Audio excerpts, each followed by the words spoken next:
Hello hi എല്ലാവർക്കും എൻ്റെ പുതിയൊരു വീഡിയോയിലേക്ക് സ്വാഗതം. അപ്പം ഇതെന്ന് വെച്ചാൽ ഇങ്ങനെ റാൻഡമായിട്ട് എടുത്തു വെച്ച കുറച്ച് വീഡിയോസൊക്കെയാണ് കേട്ടോ. ഞാനിടയ്ക്ക് ഇങ്ങനെ ട്രാവൽ ചെയ്യുമ്പോൾ കാണുന്ന കാഴ്ചകളാണ്. അപ്പോൾ ഇതെന്ന് പറയുന്ന ഈ സ്ഥലം എന്ന് പറയുന്നത് നമ്മുടെ ബിഗ് ബെന്നിൻ്റെയും ലണ്ടനയുടെയൊക്കെ ആ ഒരു പരിസര പ്രദേശമാണ്. സെൻട്രൽ ലണ്ടൻ തന്നെയാണ്. അപ്പോൾ ഞാൻ ബസ്സിൽ ഒരിക്കലും എവിടെയോ പോയപ്പോൾ, ഇത് കുറേ നാൾ മുമ്പ് എടുത്ത വീഡിയോ ആണ്. ബസ്സിൽ എവിടെയോ പോയപ്പോൾ ഇതുപോലെ പെട്ടെന്ന് ഞാൻ അപ്പോഴാണ് ബസ്സിൽ ബിഗ് ബെൻ കാണുന്നത്. അപ്പം തൊട്ടടുത്ത് കണ്ടപ്പോൾ എനിക്ക് തോന്നി, ഓഹോ അത് കൊള്ളാമല്ലോ എന്ന് പറഞ്ഞിട്ട് ഞാൻ എടുത്ത വീഡിയോ ആണ് കേട്ടോ.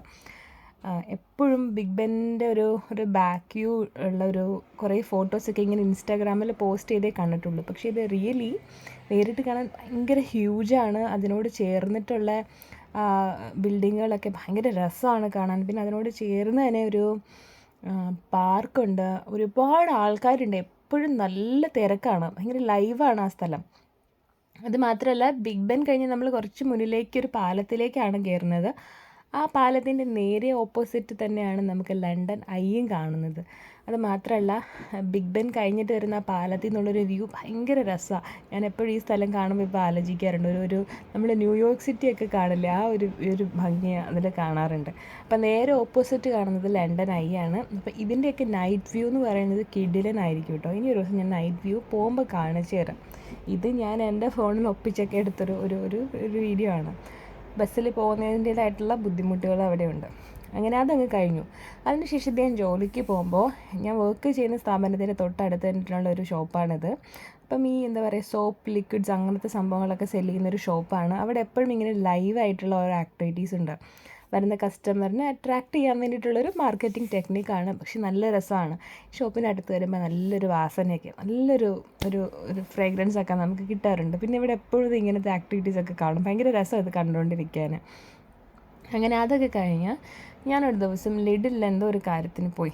അപ്പോഴാണ് ഞാൻ പെട്ടെന്ന് നോട്ടീസ് ചെയ്തത്, എപ്പോഴും കാണാറുള്ള കാര്യമാണ്, ഇവിടെ ഏതൊരു ചെറിയ ഷോപ്പാണെങ്കിലും വലിയ ഷോപ്പാണെങ്കിലും ലിക്കർ ഇങ്ങനെ ഓപ്പണായിട്ട് തന്നെ അവർ സെല് ചെയ്യാൻ വെച്ചിട്ടുണ്ടായിരിക്കും. നമ്മുടെ നാട്ടിലൊരു ബിവറേജ് കൺസെപ്റ്റ് അല്ലല്ലോ. ഇവിടെ ആരും അടി കൂടലില്ല, ക്യൂ നിൽക്കലില്ല, ഒന്നുമില്ല, തമ്മിത്തല്ലില്ല. ഇത് ഇത്ര ഓപ്പണായിട്ട് ഈ നാട്ടിൽ സെല്ല് ചെയ്തിട്ടും ഇവിടെ ആരും വെള്ളം അടിച്ച് ഭയങ്കരമായിട്ട് വഴി കിടന്ന് ഞാൻ കാണാറില്ല. നമ്മുടെ നാട്ടിൽ നിന്ന് വരുന്നവരാണെങ്കിൽ പോലും വളരെ സമീപനത്തോടെയാണ് എല്ലാം ഉപയോഗിക്കുന്നത്. അപ്പം അത് ഭയങ്കര രസമായിട്ട് തോന്നി. എത്ര ഡിഫറെൻറ്റ് വേരിയൻസിലുള്ള ലിക്കറുകളും വൈൻസുകളും ബിയറുകളും ഒക്കെയാണ് ഇവിടെ ഇരിക്കുന്നത്. ഓരോന്നും ഭയങ്കര എക്സ്പെൻസീവ് ആയിട്ടുള്ളതുകൊണ്ട്, എന്നാൽ നമുക്ക് റീസണബിൾ ആയിട്ടുള്ളതായിട്ടുള്ള കുറേ ലിക്കറുകൾ ഇങ്ങനെ കണ്ടപ്പോൾ എനിക്കൊരു കൗതുകം തോന്നി. ഇതൊക്കെ നമ്മുടെ നാട്ടിൽ ഇങ്ങനെയൊക്കെ വന്നു കഴിഞ്ഞാൽ ആൾക്കാർ അമിതമായിട്ട് വാങ്ങുമോ എനിക്കറിയില്ല എന്തായാലും.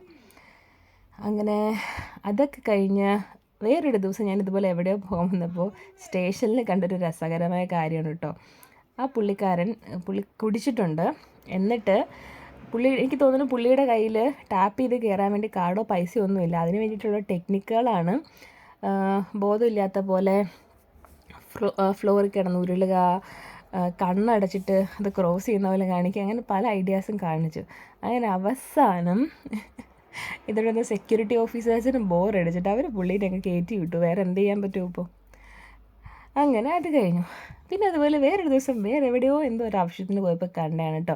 ഞാൻ ആദ്യമായിട്ടാണ് ലണ്ടനിൽ വന്നിട്ട് ഇങ്ങനത്തെ കുറേ ഏരിയാസ് കാണുന്നത്. ഇതെന്ന് പറയുന്നത് ഭയങ്കര നമ്മളിങ്ങനെ ബുക്കിലും ഒക്കെ കാണുന്ന ടൈപ്പ്, അല്ലെങ്കിൽ നമ്മൾ ഗൂഗിളൊക്കെ ചെയ്ത് നോക്കുമ്പോൾ ലണ്ടൻ കാണില്ലേ, അതുപോലത്തെ ഭയങ്കര ഓൾഡ് ടച്ചുള്ള വീടുകളാണ്. ഒരു പഴയ ലണ്ടനെ അനുസ്മരിപ്പിക്കുന്ന പഴയ വീടുകളൊക്കെയാണ് കേട്ടോ ഇത്. ആ ഒരു ഏരിയയിൽ മൊത്തം ഇങ്ങനത്തെ വീടുകളേ ഉള്ളൂ. നല്ല ഭംഗിയുണ്ട് കാണാൻ. നല്ല കാലപ്പഴക്കം ഉണ്ടാകുന്ന വീടുകളാണെന്നാണ് എനിക്ക് കണ്ടപ്പോൾ തോന്നിയത്. നല്ല ഭംഗി, ഇത് നേരിട്ട് കാണാൻ നല്ല രസമുണ്ടായിരുന്നു. ഒരു പ്രത്യേക വൈബായിരുന്നു ആ സ്ഥലത്ത്. നല്ലൊരു ഇളം കാറ്റും ഇങ്ങനത്തെ വീടുകളും വല്ലാത്തൊരു മൂഡായിരുന്നു അത്. ഞാനപ്പോൾ ഇങ്ങനെയുള്ള ഭംഗി കാണുമ്പോൾ എനിക്ക് ഭയങ്കര ഇഷ്ടമാണ്. എന്നാലും ഞാനിങ്ങനെ വിചാരിക്കുകയാണ്, ഇതുപോലുള്ള സ്ഥലത്തെല്ലാം താമസിക്കുകയാണെങ്കിൽ വൈകുന്നേരം ആകുമ്പോൾ പേടിയാവും. അങ്ങനത്തെ എനിക്ക് ഇങ്ങനെയുള്ള വീടുകളൊക്കെ കാണുമ്പോൾ ഒരു ഹൊറർ മൂഡ് എപ്പോഴും തോന്നില്ല. അങ്ങനെ കറക്കമൊക്കെ കഴിഞ്ഞ് വീട്ടിൽ വന്നപ്പോൾ കഴിക്കാൻ വേണ്ടി മീൻ കറിയും അച്ചാറും മോരും ചോറും എല്ലാം കൂടെ കൂട്ടി സുഭിക്ഷമായിട്ട് ഭക്ഷണം കഴിച്ചു. അപ്പോൾ അത്രയേ ഉള്ളൂ.